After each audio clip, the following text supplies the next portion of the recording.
Welcome to Learn and Love Music. I'm Duane Hulbert. This week I'm going to play one of Debussy's beautiful preludes. He wrote 24 of them.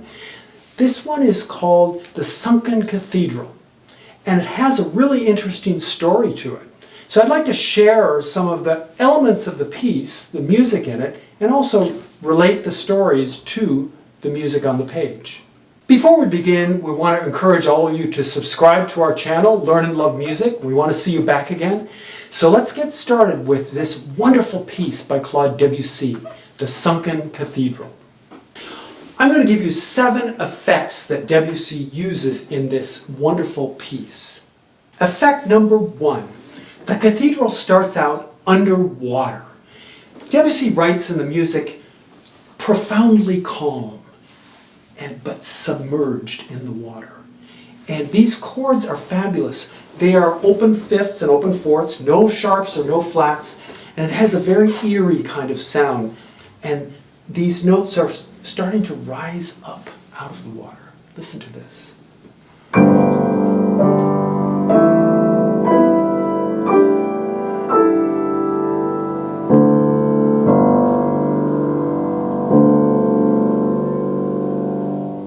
And of course, always using lots of pedal. Effect number 2.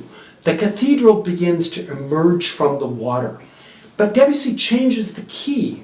Instead of open chords in C major, he uses this very rich kind of B major sound, using 5 sharps. And it's marked little by little moving up. So here's the rising chords in B major. Second section.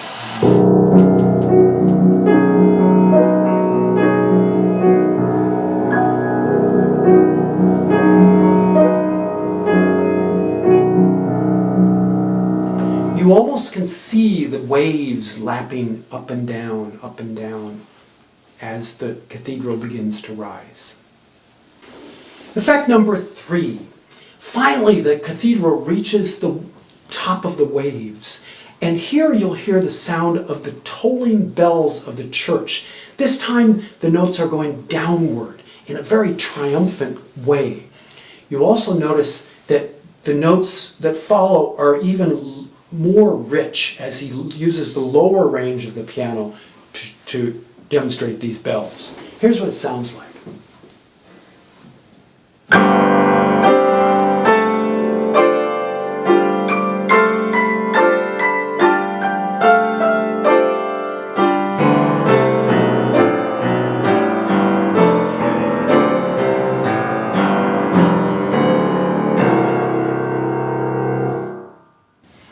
Effect number 4. The cathedral is completely above the water now. And here we hear the sound of the great organ in the cathedral. And he's using C major again. He uses a lot of C major, but it has a richness to it. You can imagine all of the stops of the organ are now being deployed. Here's what it sounds like.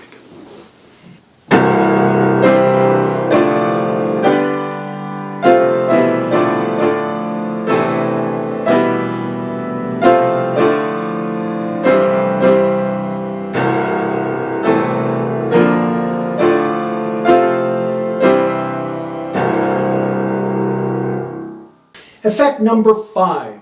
The cathedral begins to sink because the gods have determined that there's been some bad things going on at this cathedral, so they turn it the other way and make this sink back down into the sea.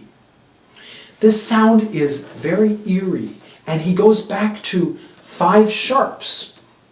Notice earlier we were in no sharps and no flats, and now we're back to 5 sharps, but this time it's in the minor. It's kind of a darker kind of sound, almost sinister in a way. Here's this section.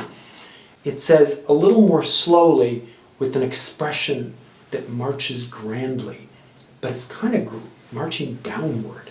Here's this eerie sound.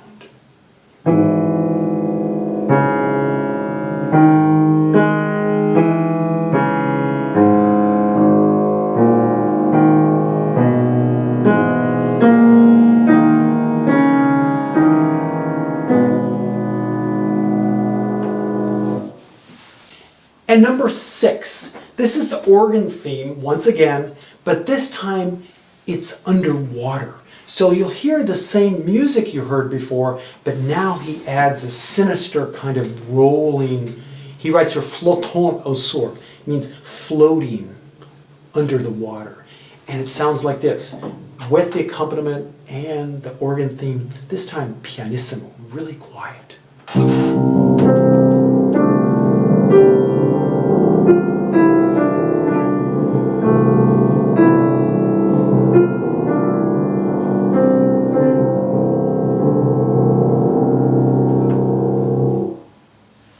Just a little bit of a footnote on this. Debussy loved to use the pedal. And one of the things that I do when I use the pedal, I use it a lot, but for those of you who are studying impressionistic music, make sure your foot floats over the pedal so we don't get too blurry. We want to have some of that blurriness, but we also don't want to make it sound too chopped up. So really smooth pedaling is important. And finally, number 7. This is really an important tip because when you play this piece, if you played it as written on the page, Debussy made some mistakes. He used 2 different time signatures in this piece. In fact, he writes at the beginning 6/4 and 3/2. So every time he switches, he doesn't tell you where he's going to switch. You're supposed to figure it out yourself. But I found that if you know where the transitions happen, you'll find that you have to play the music in a different rhythm. And so what I'd like to do to demonstrate this is I'm going to show you the beginning of the piece in 6/4 time. So 1, 2, 3, 4, 5, 6, 1, 2, 4, 5, 6. Okay? Seems pretty straightforward. However, when we get to measure 7, if we were doing this same tempo, this is what Debussy wrote. Then suddenly he goes 1,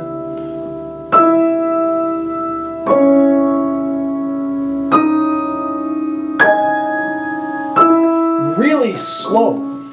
But that is a place, measure 7, make that note in your music. Measure 7 is where suddenly we go double time. So I'll count the beats so you'll see how it works. 1, 2, 3, 4, 5, 6.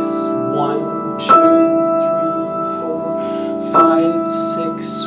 1, 2, 3, 1, 2, 3, 1, 2, 1, 2, 3, 1, 2, 3, 1, 2, 3, 1, and 2. And then 6. 1, 2, 3, 4. So what happens is you have to know where Debussy is switching the time signatures. Some performers actually do it exactly as Debussy wrote it.